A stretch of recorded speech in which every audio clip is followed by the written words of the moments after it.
Now talk us through the process of setting up an OTC for the bonds as well as treasury bills. Thanks so much for having me. Now maybe just to take a step back, when we look at the efforts it's really about an effort about deepening the bond markets in Kenya. The Kenyan markets have been traditionally very equity focused, and even on the debt side they've been crowded out by government lending. So these are all initiatives looking at, one, increasing the efficiency in the trading of government-listed securities, as well as now facilitating more corporates to be able to come to market. Now, structurally, what we're trying to do is, it's being called a hybrid bond market, where we're going to be able to have listed as well as unlisted debt instruments, and then allow for the trading of those instruments both on exchange and off exchange, subject, of course, to ensuring that there's effective post-trade transparency. Now, when you look at that and you look at the liquidity issue that plagues a lot of African market at this stage, how are you going to get over that hurdle? Now, a lot of the issues around liquidity have been tied to, one, market infrastructure efficiency, as well as a lot of cost-related issues.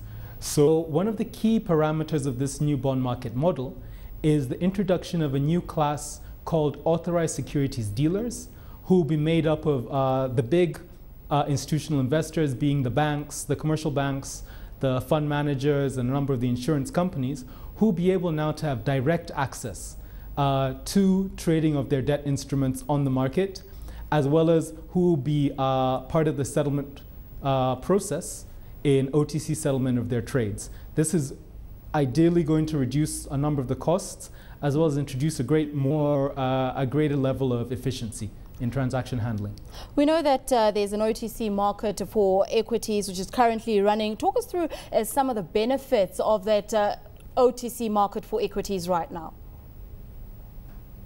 Now, at the moment, we're focusing on deepening the debt market. We haven't as yet had very extensive discussions on OTC trading of equities. There are a number of companies that have recently come to market and done public offers without a listing, so they're relying very much on the OTC trade of their equities, but that is still not that. There's still room for a lot more efficiency and infrastructure development to support that, but we're looking to do that as a second stage once we're able to introduce OTC trading for debt. And when you look at the public, it's always been said that the public is in the dark in terms of information for such platforms. How do you plan on educating the public about such platforms going forward? Now, very much learning from the experiences of the global financial crisis, one of the key focuses of this new bond market model is a very strong concentration on post-trade transparency, which has been one of the big challenges that was noted during the crisis, so that in as much as there will be relative opacity in pre-trade activity, once the deal is executed, there'll be a very clear timeline and obligation relating to the publication of relevant prices, so that the market, as well as all investors, are able to track where any one security is going. And before you do the launch, what about the demutualization of the market, really to help create somewhat of a better investor confidence? So how are plans going on that front? Now, we are actually at quite an advanced stage in the demutualization process.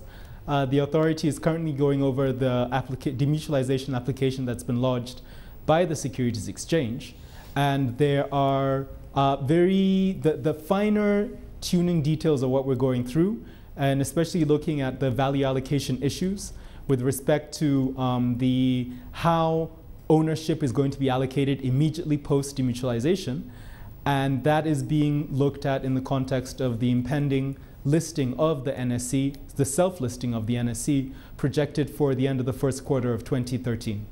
And when can we perhaps see the whole process coming into effect? Well, the 2012 is over, and we're looking into 2013. If you could perhaps give us some sort of timeline.